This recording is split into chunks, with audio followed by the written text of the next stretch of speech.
Bismillahirrahmanirrahim. Alhamdulillah wassalatu wassalamu ala Rasulillah wala haula wala quwata illa billah. Ada pertanyaan di grup belajar muamalah. Assalamualaikum Ustaz. Perkenalkan saya Basis dari Jogja. Izin bertanya, ada kasus seperti ini.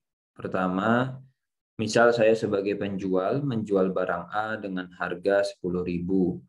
Kemudian ada pembeli yang mau beli. Si pembeli sepakat dengan harga tersebut, tapi dalam nota pembelian dia minta harga dinaikkan menjadi 10%. Harga asli 10.000, di nota ditulis 11.000. Karena pembeli masih harus bayar pajak. Toko penjual belum bisa mengeluarkan faktur pajak.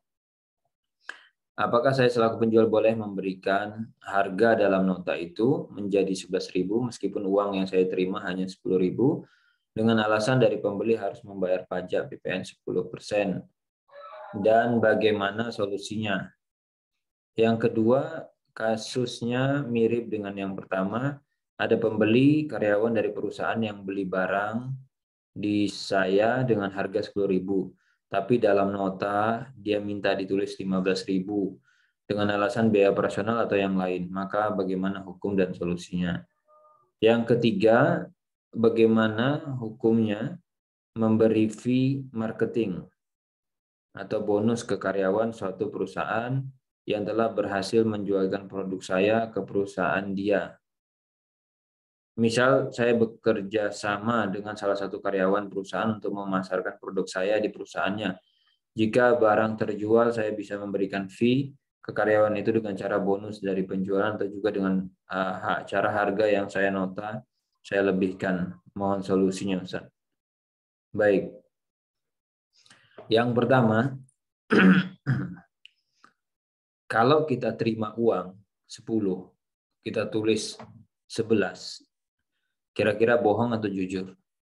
Jadi seringkali permasalahan di dalam nota itu adanya kepalsuan, adanya ketidakjujuran.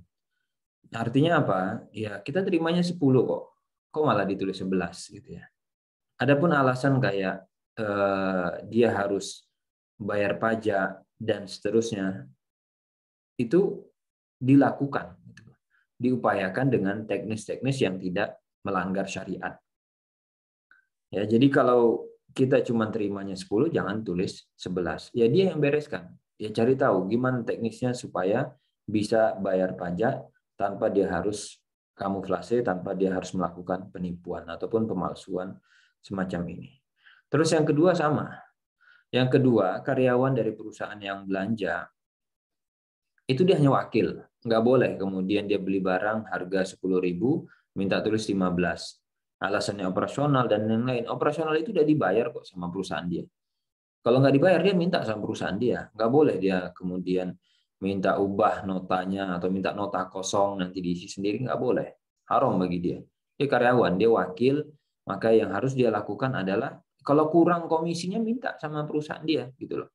Kalau dia mau minta nota kayak gini, dia harus jujur. Pak, ini harga barang 10, saya minta tulis di nota 15. Kemudian 5.000-nya untuk saya. Sampaikan, itu solusinya gitu loh. Nah, kita sebagai penjual, kalau kita tahu itu bermasalah, ditolak. Jadi, kita tahu itu dosa, kita tahu itu salah. Jadi, jangan dilayani. Nanti nggak dapat customer. Ya, Allah itu maha tahu gitu loh. Jadi, kita itu jangan gara-gara takut kemudian kehilangan customer malah melakukan yang haram gitu.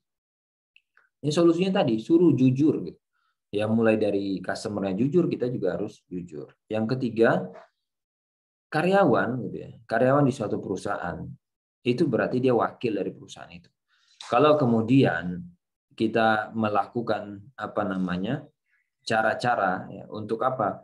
Untuk bisa masuk dengan cara itu kan nyogok jadinya. Benar kan ya? Kita namakan apa? Bonus penjualan lah. Kita namakan apalagi istilahnya fee dan seterusnya. Nyogok kan? Kalau masuk ke kantong pribadi dia. Harusnya bonus-bonus itu masuknya kemana? Ke perusahaan, bukan ke karyawan. Kalau itu masuk ke karyawan, dan itu kan dia belanja bukan atas diri dia. Dia belanja sama perusahaan, itu nyogok itu. Nah, kita ngasih uang itu bukan ngasih bonus untuk dia. Kalau mau ngasih bonus kasih ke perusahaan, bukan ke person. Ya nanti nggak ada ini dia bagian purchasing gitu kan. Nanti dia nggak beli di kita, dia cari tempat lain, ya nggak apa-apa gitu. Daripada kita kebagian dosa gitu loh. Nah, nanti dia nggak mau ke toko kita, nanti dia ke tempat lain yang mau ngasih fee, ngasih komisi, ya biarin aja gitu loh. Penting kita nggak terlibat dengan yang haram, ya kan? Itu juga menunjukkan bahwa perusahaan dia nggak bagus itu. Harusnya kalau perusahaannya bagus yang kayak gini bisa kedetek gitu loh. Nggak bisa dia dapat komisi kayak gitu. Kalau ditanya solusi, ya solusinya tadi sampaikan jujur. Kita jangan bantu yang haram. Allah kan larang gitu ya. Wala ta'awanu 'alal ismi wal udwan, enggak boleh. Udah tahu itu bermasalah, ya jangan kemudian dibantu. Ingatkin dia gitu. Atau kalau kita mau kasih komisi ya bilang sama dia, "Saya kasih komisi. Saya kasih fee tapi untuk perusahaan, bukan ke kamu. Masuk rekening perusahaan, bukan rekening pribadi karyawan." Ya, kasih aja komisi tapi ke perusahaan, bukan ke dia. Karena dia tidak punya hak atas itu, ya. Jadi cuman kadang kayak gini tuh yang jadi masalah itu kayak kita takut gitu loh. Kita udah tahu itu haram, kita udah tahu itu nggak boleh, udah tahu itu kayak bermasalah, tapi kayak nanti hilang customer, nanti gini, nanti gitu. Nah kalau itu masalahnya ada di kita, gitu ya. Masalahnya ada di kita itu. Kita yang harus evaluasi diri dan perbaiki lagi gitu ya keimanan kita kepada Allah. Kalau kita emang yakin itu nggak boleh, ya sudah, tinggalkan. Apapun resiko dan masalahnya. Insya Allah akan diberikan jalan keluar. Demikian wallahu taala alam bisawab.